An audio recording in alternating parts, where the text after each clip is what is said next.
Does the Fujian aircraft carrier's configuration of only two elevators truly suffice for high-intensity naval combat? While the world's attention focuses on the roar of fighter jets taking off from the carrier deck, these seemingly cumbersome transport elevators quietly dictate the pace of sorties. Could any shortcomings in their layout become the Achilles heel of future ocean-going operations? Today, we dissect this design through a combat-ready lens to examine the trade-offs and challenges behind it. Since the Fujian's debut, its elevator configuration has sparked widespread debate. As an 80,000-ton carrier equipped with electromagnetic catapults, it features only two internal elevators, while America's active Nimitz-class carriers typically carry four side-mounted elevators. This stark numerical contrast has led many to question whether this inherently limits its operational capacity. However, aircraft carrier design is never a simple numbers game. It involves the intricate integration of an entire combat system. Fujian's choice fundamentally reflects a profound response to modern naval warfare patterns. As carrier-based aircraft performance improves and the demand for precision ammunition support grows, deck operations have shifted from mass stacking to streamlined, precision-controlled processes. Excessive elevators could instead lead to overlapping movement paths, redundant personnel, and safety hazards. Military analysts note that both elevators on the Fujian are inboard designs, installed within the hull structure rather than protruding from the deck sides. While this layout reduces the structural impact of deck openings and lowers radar signature, it imposes higher demands on scheduling process planning. According to publicly available engineering simulation data, each elevator on the Fujian-class carrier can simultaneously transport two J-15 fighters with folded wings, or one large KJ-600 carrier-based early warning aircraft. Its electric drive system operates with a cycle time of approximately 2 minutes. Theoretically, with efficient coordination, alternating operations between the two elevators could indeed complete the loading and unloading of over 60 aircraft across the entire flight deck within half an hour. This aligns with the theoretical maximum sortie rate achievable by the three electromagnetic catapults. However,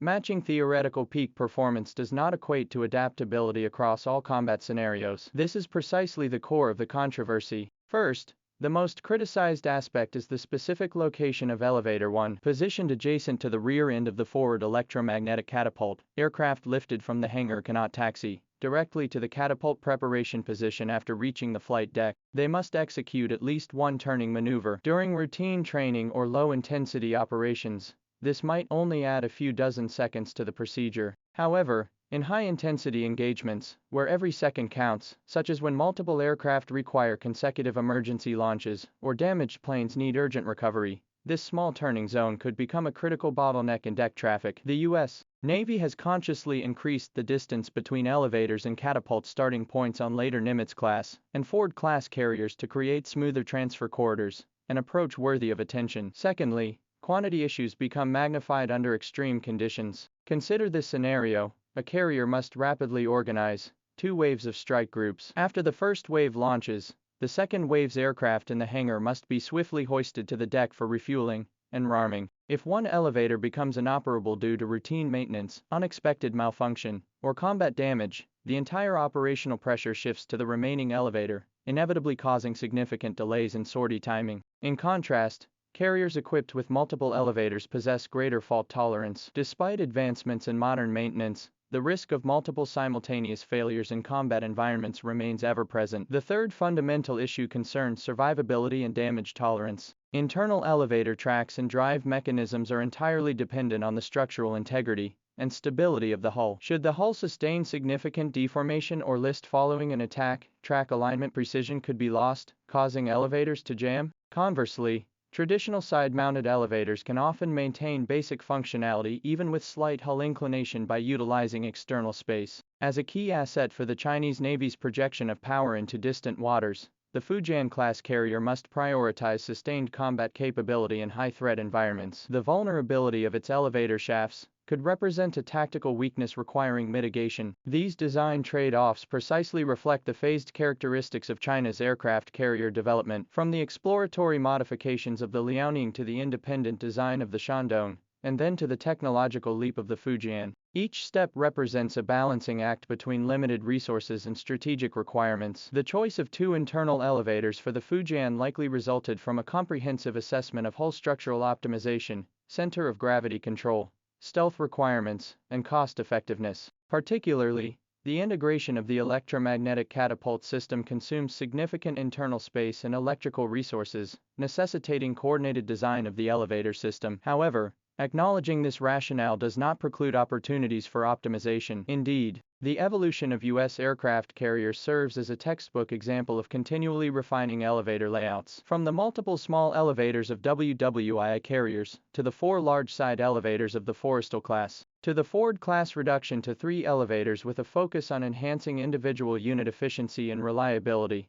the core logic has always been pursuing reliable high turnover rates, not merely quantity. The Ford class employs advanced electromagnetic drive technology, resulting in faster, smoother elevator operation and significantly reduced failure rates. This underscores that elevator quality is equally critical. If the Fujian aircraft carrier can enhance the durability, speed, and reliability of its elevators through materials science and precision manufacturing, it could partially offset its numerical disadvantage. So, how should these potential shortcomings be optimized in the future? The path is multi-layered. In the short term, the most direct improvement comes from soft power, namely, optimizing scheduling algorithms. By employing artificial intelligence and digital twin technology to conduct real-time simulation and planning of deck operations, tasks can be dynamically allocated to elevators, preemptively avoiding traffic conflicts and minimizing time losses caused by the number 1 elevator's turning movements. For instance, when hoisting aircraft, priority could be given to those using the mid-rear